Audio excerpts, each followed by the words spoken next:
Today we're going to start dropping some unguided bombs. These can be delivered in several different modes, but in this lesson we'll look at the Continuously Computed Impact Point, or CCIP bombing. We'll also look at the Stores Management Set, or SMS page on the MFDs, and cover items there that apply to all bombing modes. We have 3 BDU-33 unguided training bombs loaded on turrets on Station 3 and 7, for a total of 6. These replicate the ballistics of a Mark 82 and are equipped with a spotting chart so you can see their impact point on the ground.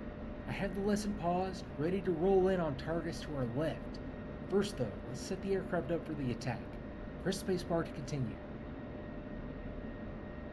First, press the air-to-ground master mode button on the ICP. This configures the fire control system and displays for air-to-ground attack. The radar is displayed on the left MFD, and the SMS page is displayed on the right MFD. Next, verify the master arm switch is in the arm position. This allows weapons to be released normally. If the master arm switch is placed in the off position, weapons release is inhibited. The third, simulate position, allows training with all indications you get with the switch in arm, but no weapons are released. Now let's look at the right MFD and the SMS page.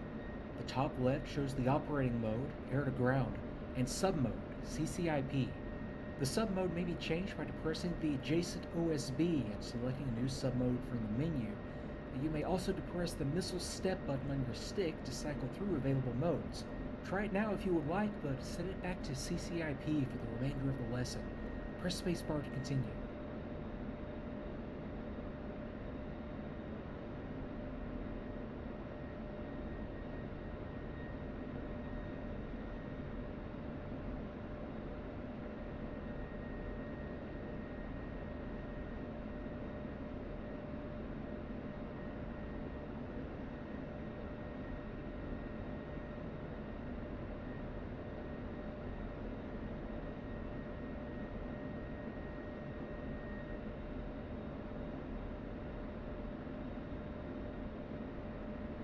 The right side of the display shows the selected weapons and details about how they'll be released.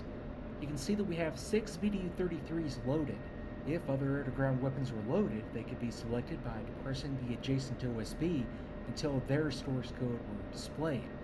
Just below that, we have the weapons release profile, with Profile 1 selected by default. Selecting the adjacent OSB cycles between two options, Profile 1 and Profile 2. These include typical settings for delivery mode, fuse arming option, release pulses, impact spacing, and release interval. Changes to settings made while a profile is selected are saved there for later use. These should typically be set or verified as part of aircraft startup, although they can be changed at any time. We'll work with Profile 1 that's already set up for CCIP delivery. Press spacebar to continue.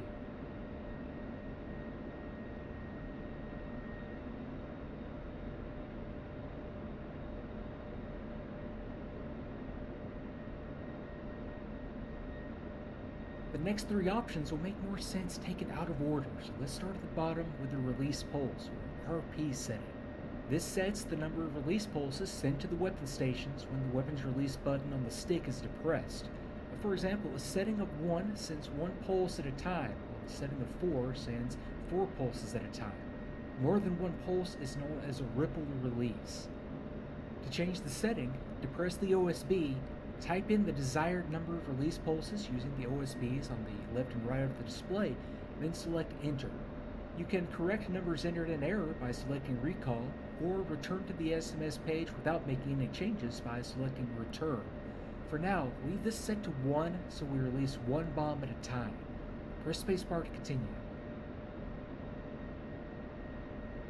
Next, we can set the desired release interval if more than 1 bomb is to be released. The timing between release pulses is computed by the aircraft to space multiple weapons in a stick along the ground at the specified distance, ranging from 10 to 999 feet. Again, this is changed by selecting the OSB, typing in the new impact spacing distance using the OSBs on the left and right of the display, then selecting Enter. This setting has no effect if only 1 bomb or 1 pair of bombs is released, so let's leave it at the default of 10 feet. Press spacebar to continue. Then above that, we have the option to release bombs either singly or in pairs. With single selected, bombs will be released from only one station. With pair selected, bombs will be released symmetrically from opposite stations, assuming identical bombs are loaded on both sides. The number of release pulses is also shown next to the single pair option, although that's informational. It was already set with the RP OSB below. For this lesson, let's leave it set to single and release one bomb from one side at a time. Press spacebar to continue. Then on the left side, we have the bomb fusing option. This setting makes sense when you consider that bombs are usually equipped with two fuses, one in the nose and one in the tail. Selecting the adjacent OSB cycles between three options: nose, tail, and nose-tail. This is typically set to nose-tail for redundancy unless a specific effect unique to one fuse or the other is desired when the weapon detonates. There are also some special cases where the fuse option changes how the weapon behaves after release. For example, setting nose for a Mark 82 air or snake eye high drag bomb releases it in a low drag configuration, while setting tail or nose tail releases it in a high drag configuration. Similarly, setting nose for a CU-87 or 97 causes bomblets to dispense very shortly after release, while selecting nose tail uses the dispense settings displayed on the MFD. This will all make more sense once we get into some different weapons configurations and see exactly what this does. Let's leave it set to nose tail for now. Press spacebar to continue. Well, that covers the SMS MFD options typical for all unguided bombs. So now let's look at some unique elements of the HUD that apply to CCIP bombing. Running from the bottom of the flight path marker is the bomb fall line. This will be used as an alignment aid to stay lined up with the target when we're making our bombing run. Then at the bottom of the line is the CCIP pipper. This is the computed bomb impact point. The CCIP bombing mode can be described as simply putting the pipper on the target and pressing the weapon's release button on the stick. But of course the hard part is developing the techniques required to consistently get into the correct position to make that happen. Press spacebar to continue. Now moving back up the bomb fall line, you'll see a small horizontal bar. This is the time delay cue. It's visible whenever the CCIP pipper is outside the HUD field of view. The distance this bar is from the bottom of the HUD is the same distance the CCIP pipper is below the HUD. So as you dive, the cue will drop down the bomb fall line until it reaches the bottom of the HUD, and that's when the CCIP pipper appears. A second post-designate CCIP technique may be used when the pipper is still outside the HUD, but that will be covered briefly in the next lesson. Press spacebar to continue. Not shown yet, but very important, is the pull-up anticipation cue. This is a staple-shaped symbol that provides a visual representation of the altitude required for the bomb fuse to arm, or the altitude to initiate a pull-up to avoid impacting the ground, whichever is most immediate. It moves up towards the flight path marker as the aircraft loses altitude. Releasing a bomb with the flight path marker below the cue will not give the bomb time to arm and will result in a dud. Watch for it as we make our attack, but it should not be encountered in this lesson unless you're much too low. Press spacebar to continue.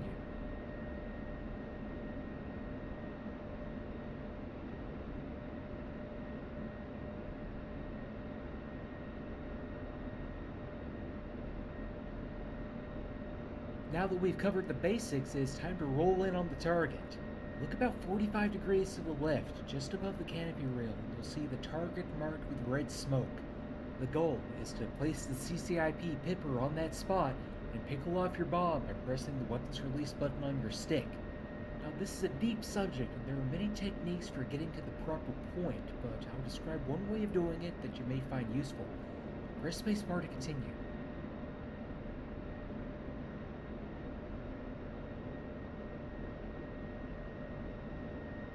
I just marked a point 2,000 feet in front of the target with green smoke. We'll call that the aim-off distance. When the lesson is unpaused, I want you to bank left and pull the flight path marker to a spot on the ground that far ahead of the target. The aim-off distance you choose sets the conditions at release, so this is the most important step to get right. Close to the target results in a steeper dive, lower release altitude, and more time to track the target. while choosing a point further away shallows out the dive, increases the release altitude, but provides less cracking time. I've chosen a relatively close point of 2,000 feet to give us plenty of time to track the target on the way down, but there's no hard and fast rule here. When the flight path marker is at the aim-off distance, leave it there and focus on the bomb fall line. Align the bomb fall line with the target and make small bank corrections with the stick to keep it there. Then, the CCIP pipper tracks up the bomb fall line towards the target.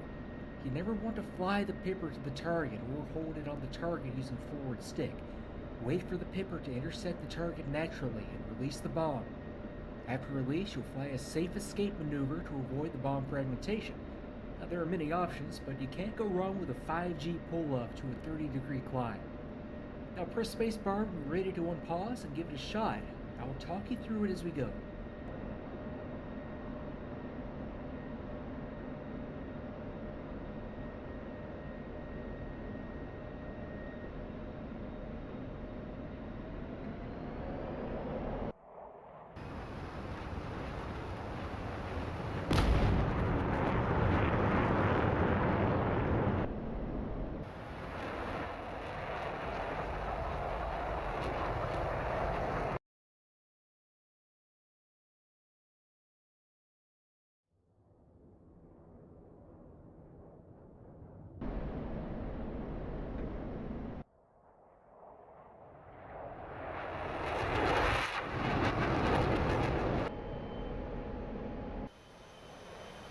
Cap flare.